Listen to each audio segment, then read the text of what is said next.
What's up everybody, Dynasty Eisman here, and in today's video we are going to go over what we know so far about Dynasty Mode.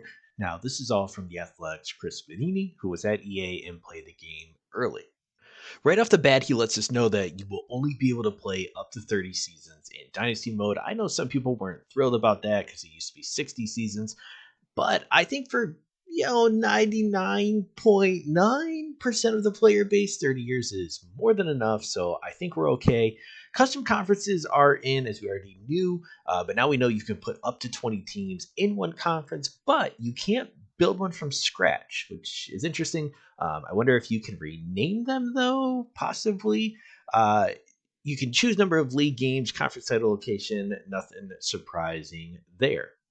You can begin as a head coach, offensive coordinator, or defensive coordinator. So we got that question answered. Having those options is always good. You will give your coach a backstory of either motivator, recruiter, or tactician, which will set up your skill trees. So that's very similar to Madden. You can also hire and fire your coordinators, which is great.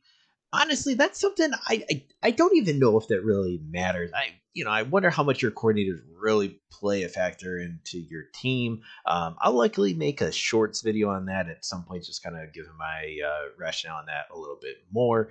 The 4-game redshirt rule exists in a game, which is an awesome little detail. It gives you something extra to pay attention to when it comes to roster management. And to stay up to date on everything related to this game, make sure to hit that subscribe button. We have videos all week long on everything from news to ratings predictions, so don't miss a video by hitting the sub button. Okay, let's talk recruiting, the biggest part of Dynasty Mode in my opinion. So you can sign up to 35 players and you can encourage your own players to transfer, which Chris says is essentially like cutting them because they can't decline it. Some pipelines have narrowed to include cities like Atlanta. I've also heard Florida is more broken up to like a south, north, central Florida, so that's awesome. Again, this is just another great small detail that just makes the game that much cheaper. You can tailor a recruit's visit to what they want. Inviting multiple players at the same position in the same week can hurt you, similar to the previous games. Also, losing that week can hurt you, which was the case before, so nothing really new there.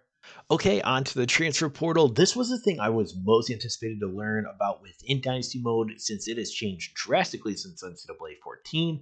Instead of working like free agency, the transfer portal is woven into the normal recruiting process after the season. Thank effing God. You do not have to worry about it throughout the season, which is great. This is another big win by EA. You will have to split your hours between high school recruits and transfers, which is good. Prospective transfers have star ratings, and the recruiting process works much like its high school counterparts. A few years into your dynasty, new computer players in the portal may remember whether you recruited them out of high school. I'm going to be honest, this may be the coolest freaking thing in Dynasty Mode. The feeling you will get if you threw the house at a 5-star player and he rejected you for a rival, only to have him come knocking on your door 2 years later after he wants to transfer, will be such a satisfying feeling. This is one of the most underrated new parts about this game. And finally, at the end of each season, coaches will be faced with more players than ever who want to go to the NFL or transfer for reasons such as playing style or pro potential, and given the chance to persuade them to stay. That sounds awesome. I still would love to know how many players typically transfer each season. I know it will vary, but even like a rough average wouldn't hurt. Are we talking like 5 or 6? Are we talking like 12 to 15? Like, that's a big difference. Like 10 players transferring away from your program is a big difference. We probably won't find the answer out until we actually get our hands on the game, because this is just kind of such a dumb, stupid little question. I'll even admit that because I want to know it. But it's such like a little question. We probably won't find this out until we get our hands on the game, but we'll find out soon enough. So I love everything I've heard so far. There was nothing noted there that I'm a little unsure of or skeptical of. There's nothing mentioned so far that sounds like the mode is like badly missing, except for crossplay. But all in all, Dynasty Mode sounds like a W so far. So let me know your thoughts in the comments. Make sure to hit that subscribe button, and we'll see you in the next video.